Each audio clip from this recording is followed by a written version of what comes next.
everyone. I'm Charlene Shirk. I am your host of Advertising Champions, where we speak to some of the most innovative thinkers in the advertising space. And we've got a couple for you today. All right, joining us today from Revolution is Nick Prajka and Ryan Shriver with PRDAO. Guys, thanks so much for joining us today. Hey, Charlene, thanks for having us. Oh, it is our pleasure. We're going to have a great conversation. Nick, tell us what you do over there at Revolution. Yeah, of course. So Revolution's an integrated sports marketing agency. So any area of marketing really that you can think of, we have services for it. So anything from sponsorship to research to in-person activation. And I usually start with this cool sports marketing stuff because I do none of it. I'm on the back end. I'm one of the data nerds that handles all the programmatic advertising, all the paid search, all the paid social. Anything that comes from a paid digital marketing perspective, it really falls its way onto my desk. Anything relating to data. So from a whole for Revolution, we want to have all of these services under one roof as it's a way of providing a one-stop shop to clients so that they can have all their marketing efforts under one roof. But as it relates to my day-to-day, it's everything under the digital umbrella. Oh, you're the data guy. The data guy has grown in importance. Used to be the guy with the spreadsheet that everybody kind of tuned out on. Now everybody's like, what does the data say? All right, Ryan, talk a little bit about what you do over there at PRDAO, because it's really fascinating what you've got going on over there. Well, thank you. PRDAO is a decentralized application. So we are an automated freelance platform that's being built to accept different tokens like Ethereum, Solana, and Algos or Algorand tokens in exchange for any type of tasks that need to be done for Web3 projects. We have a kind of a peer-to-peer grading protocol that we created, and what that does is grades the tasks for validity and to make sure that there's no malicious intent in the submission. And then it affects the payout, but also it adds extra value to the person that's paying for that task to be completed, including notes and edits and suggestions from the graders. So it's a way of doing some marketing for Web3 projects in a Web3 way. So simply put, if I need a blog written, I come to you, you have someone who writes that blog, and then you have a team that grades that blog and provides that input. So the blog writer themselves gets graded on the quality of their work, and the graders themselves kind of are processed or filtered to make sure that they're all grading on an equal level, that one isn't kind of giving somebody really bad scores, really high scores, because maybe they have a vested interest in that outcome. Absolutely. We worked really hard to try to weed out any type of biased opinions. So whether it's a little complicated, but what we look for is anything that deviates from the mean. So if the deviation is too large, it actually affects the grader's payout. And what we're looking for is quality and impact. So obviously something can be great quality. It can be a very well-written document, but then it can maybe have very low impact for the project, or it can have a great impact but a very low quality. Something that's maybe if the task, for instance, was a social media post, I'm going to pay somebody $1 or in tokens for a post, and the post is misspelled and maybe just kind of butchers your brand, but then it has huge impact with a whole bunch of likes and retweets and interactions, then that would be graded as something that has high impact but maybe low quality. Yeah, that's where Nick comes in the room and goes, you're not going to believe this, but that crappy post did amazing. So Nick, let's talk to you a little bit about integrated sports marketing. What's the big trend? What's the hot thing that, you've got sporting events going all over the world, right? But you got to get visibility, you got to get good sponsors, you got to get good attendance. So let's talk to you a little bit about what's working to get those three things. Yeah, of course. So under an integrated sports marketing model here, it's really about hitting as many of the different areas of marketing that you can get. Again, a lot of that's always going to be limited by budget per se, but if we have a brand that is coming to us that wants to get involved in sports sponsorship, because that's usually one of the most easy and digestible ways to get exposure for your brand. What we want to do then is go into the different areas of Rev Media included to talk about how do we maximize each dollar that you're putting into that sponsorship by either hitting these users again at a later point, about geo-farming their devices so we can collect this data and then retarget them later on, about collecting CRM data around these users that visit these activations. So it's really about getting that first touch point through a sponsorship or through other means that Rev is able to provide, but then using these other areas, again, media, as a way of maximizing each dollar that you're putting into these other regions or other areas of marketing. Give me an example of one really cool way where you basically did a data opt-in, right, at an event, and it was really cool for the consumer who showed up, and you got great results for your client. Absolutely. And that's one of our pieces that's like bread and butter to us around collecting the CRM data. But I think one of the cooler activations that we do along those lines is, as I mentioned, geo-farming devices. So really setting a geo perimeter around, for instance, an activation or a stadium that we know that one of our brands is involved with one of those sports teams, collecting that data so that we can retarget them at a later point. It always helps when you have more than one touch point when it comes to trying to drive a certain conversion, regardless of who that client is. So it's about keeping that user engaged through one way or the other so that brand remains relevant after that first touch point of that sponsorship, for instance.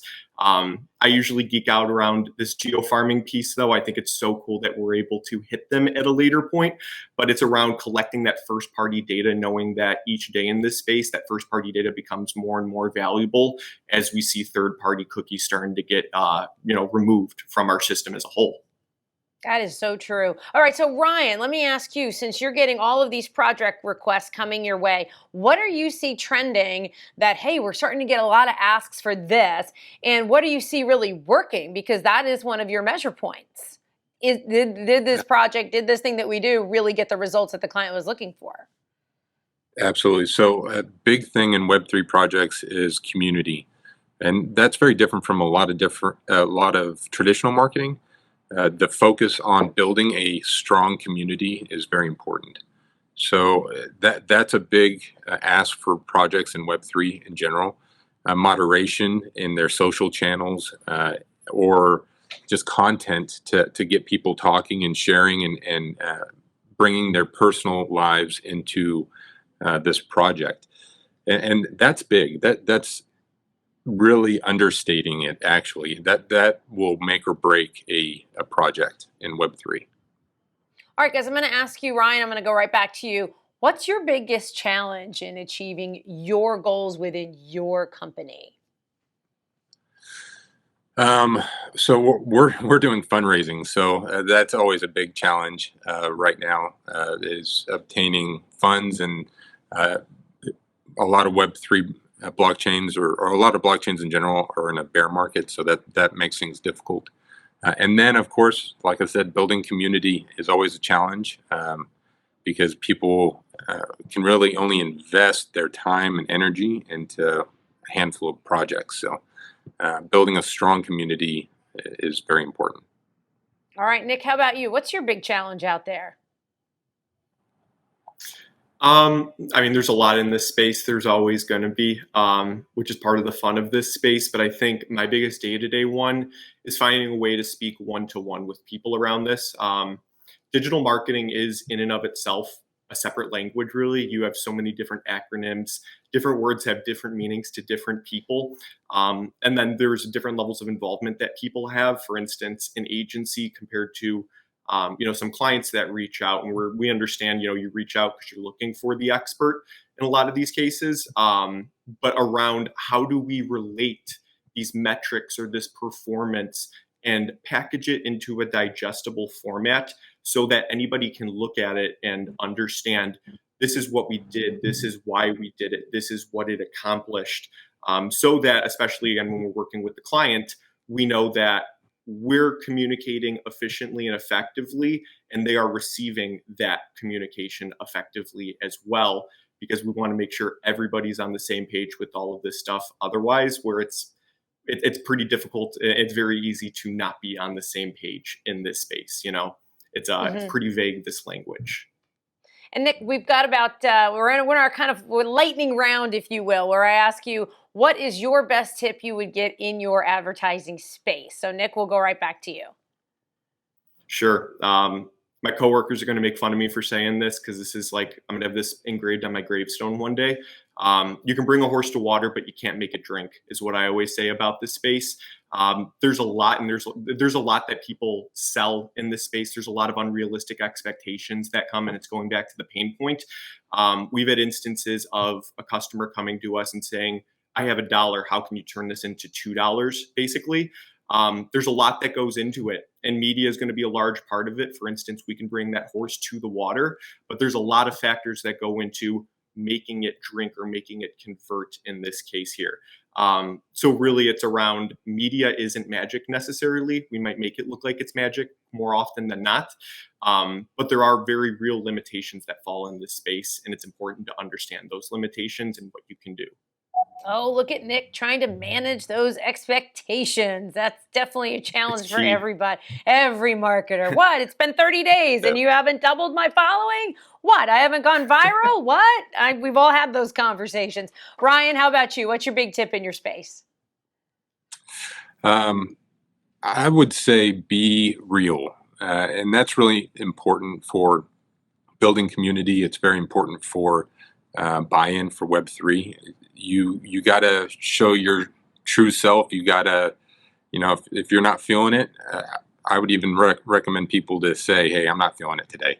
And just kind of be vulnerable, and not to put this air of plastic, around you that makes you into something that people can't relate to, because if they can't relate to you, then they're not going to back you. So that's important for Web3 projects, is be someone that other people can relate to.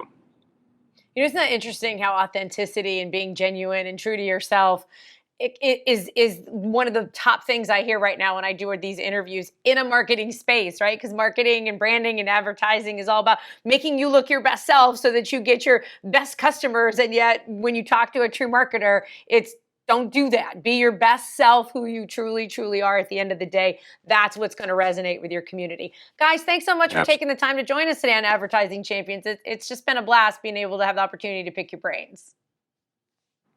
I really appreciate Thanks the again platform. for having us.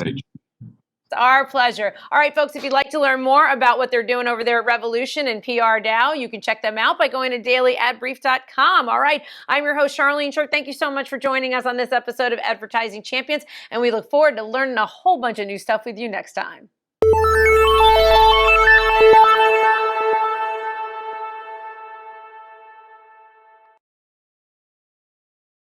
Simplify presents Addressable CTV, combining the power of TV with the targeting and attribution of digital. Simplify's Addressable CTV delivers massive reach with the ability to scale without sacrificing precision. TV buyers can generate incremental reach with household-level targeting, frequency controls, reporting, and insights. To learn more about Simplify's Addressable CTV and what it can do for your clients, visit simply.fi.